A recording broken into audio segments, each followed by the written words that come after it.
You're listening to Entrepreneur's Enigma, a podcast about the ups and downs of the entrepreneurial journey. Every week, your host Seth Goldstein interviews entrepreneurs from all walks of life about their entrepreneurial journeys. From store owners to Fortune 500 CEOs, we all have stories to tell. So sit back and join us for the next 20 or so minutes while we explore the entrepreneurial world.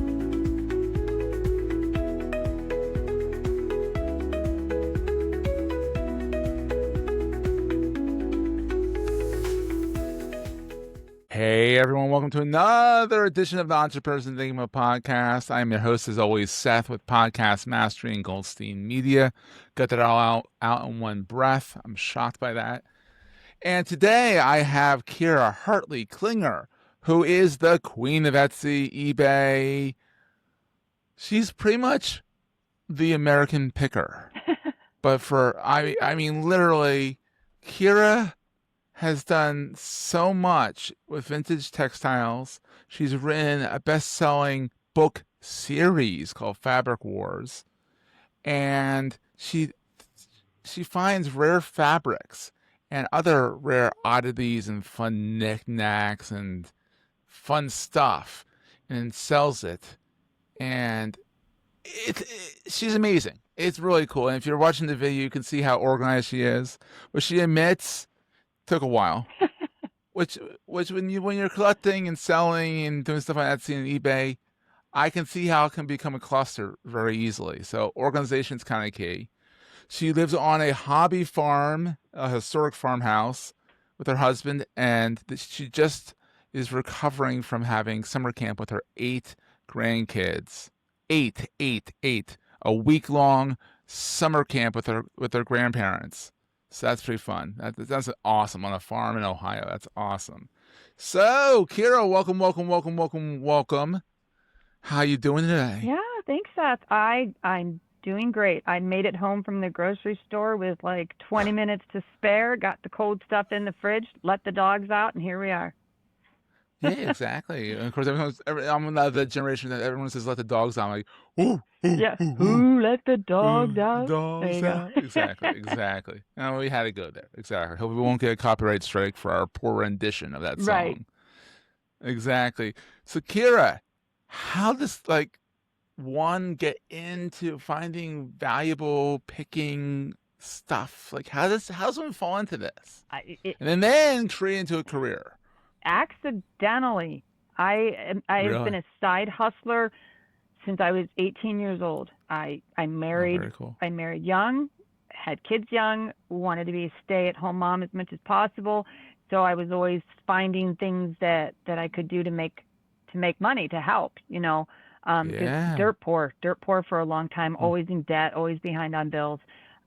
So what I ended up wasn't the best marriage. Ended up divorced at 40. I was still raising the last of my kids. And buying and selling, I had been doing it as a hobby for probably maybe 4 or 5 years, just going out with friends. And I would, go to auctions and I would buy things for the house or for myself. And once in a while, I'd buy something weird that nobody wanted and see whether or not somebody wanted to buy it on eBay. Bidding was fun back there. You throw it on there for $1 and see what happens. So literally, sometimes you would sell stuff on eBay. You think I'll get $1 for it, and plus shipping, and you get like $100. It's like, what? Yeah. It's like, and then it's addicting. It was. In the beginning, everybody liked to bid, and so like sitting in front of the computer at the countdown in the last minute when people were going to throw their bids in at the last minute, that's when it was fun. It's changed a lot over the years. Now nobody likes to bid. It's more e-commerce. Yeah. Everybody wants it today. Just give me the thing. Right. I'll buy it now. Oh, it's $5 more. I'll buy it now. Exactly. And can you get it to me tomorrow? Oh yes. Or can you get it to me yesterday? Is usually the case. Like, can I get it today? Yeah. I live around the corner. No, I'm gonna ship it to you. And I live in the middle of nowhere. There is no such thing as same day or next day shipping to me or from me. I live in a town of 1,200, but I also live in the town that is home to Airstream. So we are not a nothing town. So you're not a nothing town. You're just in the middle of you're something town in the middle of nowhere. Exactly, like one stoplight. Oh, I love that. I grew up in a town in Bucks County, Pennsylvania, with one stoplight. Still only has one stoplight, but it's a very trafficy stoplight right now.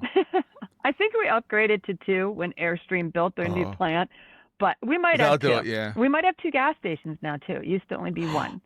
Yeah. Ooh, now you're living large. We are. There's no grocery store, but there's a Family Dollar, so you can get by kinda.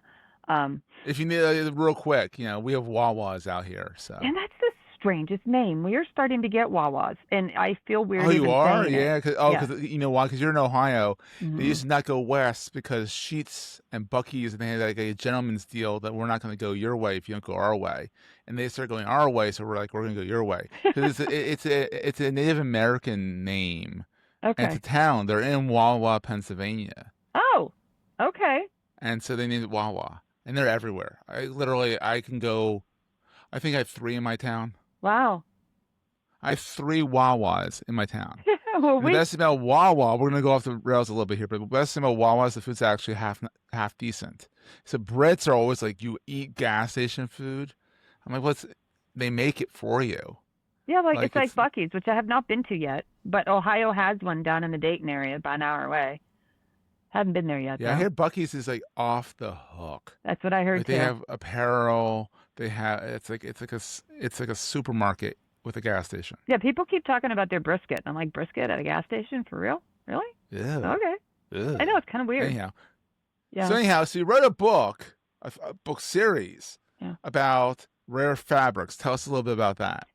Fabric also happened by accident. When I started yeah? buying and selling, I was buying and selling what I could afford. So that was always the stuff Yeah. that nobody wanted, couple bucks. And one day at an auction, fabric popped up in my price range.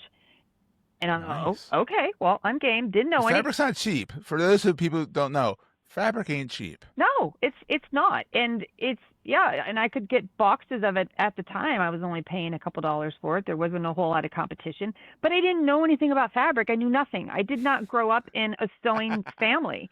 I can Yeah. sew by hand. I can get by. I can mend things. I've made quilts I by can't even hand. do that. I like to sew. I've ruined my hand sewing. I do killer upholstery work. I'm really good at upholstery work. But to know like fabric, like when it was made or the content of the fabric, I knew nothing. So I had to learn. Yeah. So it took me, I think I was doing buying and selling for 8 years before it started to outgrow the eBay space. And I Oh, wow. I opened up an Etsy shop just for the fabric and the textiles. Yeah, I got this following. It was phenomenal. And once I got to Etsy, You're the it fabric just grew. lady. I lady. like to think so. The people at the auctions Yeah. around here certainly think so. They see me come in at a fabric They're like, sale. oh, here comes Kira. Yeah, they're like, oh God, she's here. So Exactly. but Or they're like, oh, she's here. I got a cool thing over in lot number 5 that you might like want to bid on. That kind of thing. some of the competition has been silly, and that's kind of Oh, what is it getting bad now? it can be. It all depends on who's there, And I do guest That's the speaking. fun of it, though. It's so fun. I do guest speaking at quilting guilds. And it's a great place to Wow. sell my books, right? You got to Yeah. sell your books. You take it to the people. So I'm a guest speaker for quilting guilds. And I went to an auction not that long ago, and it was in between 2 towns where I had presented to both of their guilds. And I'm like, oh gosh, Okay. there are going to be people there. I'm going to feel so bad because I'm going to outbid them on this fabric, And there ended up being like 3 people there that recognized me. And one of them, she's like, oh, I took your book on the cruise with me. It was so good. I loved your book so much. And I'm like, okay, now I'm going to really make you sad because you're not going to get any fabric today. But it worked out really well. We actually Yeah. kind of ended up being a nightmare for the auctioneer because we would talk to each other and they'd say, the only thing I want on this table is that box right there. And I'd be like, okay, I won't buy that box, but I want the rest. They're like, okay. And so we wouldn't bid against each other, Right. So the auctioneer, I'm sure, is like, all right, this isn't how it's supposed to work. But it worked out really well for us that Yeah, day. you buy it and you sell them the box. Well, yeah, I mean, Or give them the box, yeah. so it worked out well. So I was telling I like that. stories on my fabric listing pages on Etsy about where the fabric came from, something that happened at the auction. People love those stories. Absolutely. And nowadays, with everything being so AI, any kind of personal touch you can put, it attracts people, like bees to honey, because it feels authentic. And so they, There's a story behind it, yeah. Yeah. And so they started to write to me and say, you really need to write the full length stories. We want books. And so that's when I started writing the books. Another thing happened. How quinky think. Yeah, it's a complete coincidence. And the crazy thing is that I had been writing my whole life. I started writing when I was a kid. I tried to write fiction in my 20s and my 30s. I had an agent for a while. I collected this massive. I was, yeah. But I couldn't get anything published. I had this massive box of rejection letters, and when I got divorced, I had to put it away. I'm like, this doesn't make money. I can't keep trying to pursue it. No, you gotta stay focused. Yeah. Yeah, and then it came full circle. I didn't think I was going to write nonfiction, but it's still a story. It's still characters. I just didn't have to make them up. It's kind of handy sometimes not have to make them up. Right. They were like handed to me. How could I not? It's like, here's a story. Just write it. So, I love it. I love it. So you've done the side hustle. Now you're doing it as a main hustle because you've got 8 grandkids. So you're able to say, all right, sugar them up and give them back to the kids. Yeah. That kind of thing. What is the best thing about entrepreneurship in your mind? Being an entrepreneur in your mind? I like being able to make choices. A lot of people think that because you're an entrepreneur, because you work for yourself, that you can take off time whenever you want. God, no. I know, yeah. And it's so ridiculous because it's like, okay, but if I don't work, I don't have a business. I don't make money. But being the ultimate amount of commission is when you're an entrepreneur. Yeah. Exactly. Yeah, I mean, so people envy what they don't know. They don't understand. But now on the other hand, because of the nature of my business, that I have 2 shops that are constantly selling, whether I'm in front of the computer or not, I can take a week off, and I'm still making money every single day. So, but if I don't feed the pig, if I don't get back to it in a timely manner, the algorithm forgets that I'm there. Mm-hmm. Exactly. So you can only milk the cow to really kill that analogy. But you can only milk the cow so much until you have to go back and feed the pig. Right. That's good. I like that. Oh, AI is going to love this. AI is going to love that one. That's actually quite good. I like that. We jived off each other. That was good. Yeah. So what's the hardest thing about being an entrepreneur now that it's kind of your full-time hustle? The hard thing is making myself work sometimes. Oh, it's tough because it's like, do I have to?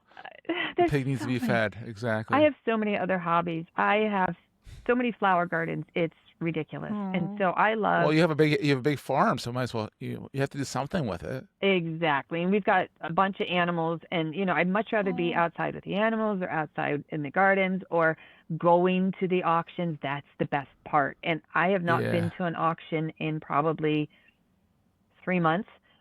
Because my garage, my eBay space is. You don't have room. You don't have room. Oh, I don't have room, and so I walk out there and I look around. I'm like, I can't justify it. I need to get busy selling what I already have. You got to do the admin side of things now. It's the boring part. The listing is the boring part. It really, really, truly is. But it generates books. And that's the other thing too, is I need to get up in the morning and get back on track with writing. So I'm working on the 3rd book in the series. So, but I don't see more than 3. Wait, it's not a series until it's 3, right? Is that what it is? It's a trilogy.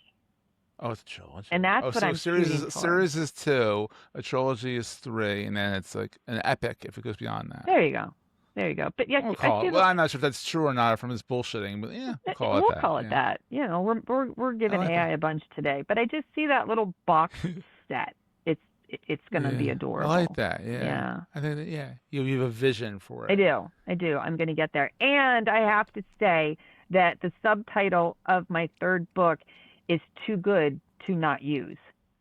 Oh, so there's your motivation right there. Yeah, because we've got Fabric Wars, Tales of the Hunt for Vintage Fabric with Etsy's.oddity, the subtitle, and then Fabric Wars and More. And then the subtitle is The Hunt Continues, with Etsy's.oddity. So the last one is Fabric Wars Galore, and the subtitle is The Deader the Better. And I just can't not use it. I can't not use it. You got to use that. You got to get a trilogy out of this sucker. Yeah. Absolutely. Yeah. Absolutely. So what is the most important thing to carry with you all the time? Besides a good, your little auction sign. Yeah, my little number that you tuck in your pocket, or be like the old guys and wear the hat and stick it in your hat, Yeah. Wow. I mean, gratitude, to be honest. Um, Yeah. I was broke for so long. I started something out of nothing. I created a brand without knowing what a Yeah. brand is. And everything came together. And I did remarry. I took a huge Yeah. leap of faith on that.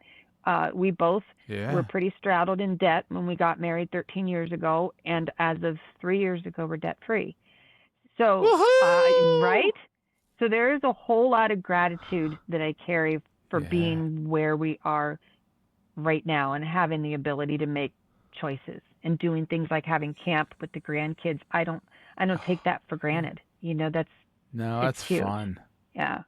And you get to sugar them up and then send them home all hyper to the parents, which We is kind of totally do payback. too. But I have to do this Oh yeah. thing because if I don't put limits, they will annihilate all of the junk food within the first 24 hours.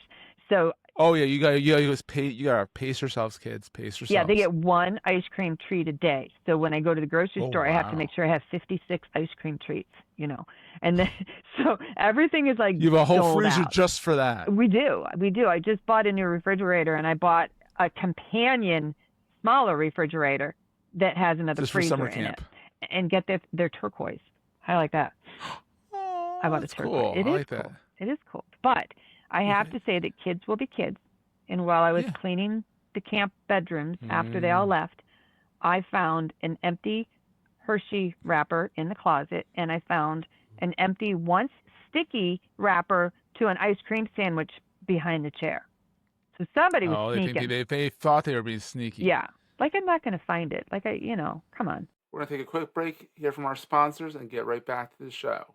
Oh, I mean, come on. Grandmom's gonna clean up after you guys Yeah, give me eventually. some credit, people. So Exactly. So where can people find you online? Where's your biggest watering hole? I mean, obviously Etsy, which is you go etsy.com/shop/Dodd Oddity. It says DOD Oddity. But like, where do you hang out the most? Like, where's your biggest like online watering hole? So far as social media, probably Instagram because I link a Yeah, lot of it's a very videos. visual medium. It Yeah. is, and I do sale videos for my Etsy shop and announcement videos, and I mean, Ooh. I Yeah. probably use Instagram more than anything. But you can also find me on Etsy. You can message me there. My books are on Etsy. There, I can sign them. You can also get my books on Amazon or anywhere else. Can't sign them Yeah. there.